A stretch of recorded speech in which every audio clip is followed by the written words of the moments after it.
கர்ப்பிணிகள் long distance travel பண்ணலாமா? ஏன்னா இப்போ வந்து கோடை விடுமுறை வருது, எல்லாரும் சென்னையில் இருப்பாங்க, ஒரு மாசம் போய் அம்மா வீட்டில் இருந்துட்டு வரலாம், இல்லாட்டி பிள்ளைங்களோட வந்து சம்மர் வெக்கேஷன் போகலாம் அப்படிங்கிற மாதிரி இருக்கும். அந்நேரம் கர்ப்பிணியா இருப்ப போகலாமா? கட்டாயம் போகலாம். யாரெல்லாம் போகக்கூடாதுன்னா, முன்னாடி ஏதாவது குறப்பிரசவ ஆனவங்க கட்டாயம் போகக்கூடாது. நஞ்சு ரொம்ப கீழே இருக்கு, பத்திரமா இருக்கணும்னு சொல்லியிருந்தாங்கன்னா போகக்கூடாது. 3க்கும் மேற்பட்ட குழந்தைகள், ரெட்டை குழந்தைகள் போகலாம். ட்ரிப்ளெட்ஸ் இருக்குங்க, அது வந்து வளர்ச்சி கொஞ்சம் கம்மியாகும், ஸோ அது போக முடியாது. நிறைய அபார்ஷன் ஆகி ரொம்ப நோய் இருக்கிறவங்க போகக்கூடாது. இன்னொன்று வெயிட் கூட இருக்கிறவங்க வந்து அவ்வளோ அதிகம் டிராவல் பண்ணக்கூடாது. ஏன்னா காலில் ரத்த ஓட்டம் அப்படியே ஸ்டே ஆயிடும். அப்படி இருந்துச்சுன்னு வச்சுக்கோங்க, நம்ம எங்கேயும் அங்கே நடக்க முடியாது. இன்கேஸ் நீங்க ட்ரெயின்லேயே போறனாலும் ஆல்மோஸ்ட் ஒரே சீட்ல உட்காந்து போவீங்க, இல்லை கொஞ்ச நேரம் படுத்திருப்பீங்க, வேற எங்கேயும் அவ்வளோ நடக்க முடியாது. அப்ப அந்த ரத்தம் கட்டிச்சுன்னா அதை டிவிடின்னு சொல்லுவாங்க, டீப் வெயின் த்ராம்போசிஸ். உள்ளுக்குள்ளார இருக்கிற ரத்த குழாயில அப்படியே ரத்தம் கட்டிடும். அது படிப்படியா கொஞ்சம் கொஞ்சமா இதுவாகி நெஞ்சில அது பிளாக் ஆகிறதுக்கு வாய்ப்பு இருக்கும்.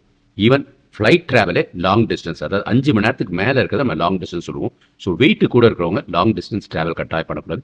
முன்னாடியே டிவிடி பிரச்சனை இருக்கிறவங்க, அதாவது பிளட்ல இருக்கிற எந்த பிரச்சனை இருந்தாலும் அவங்களும் வந்து ஒரு டாக்டர்கிட்ட ஒரு ஒப்புதல் வாங்கிட்டு டிராவல் பண்ணலாம்.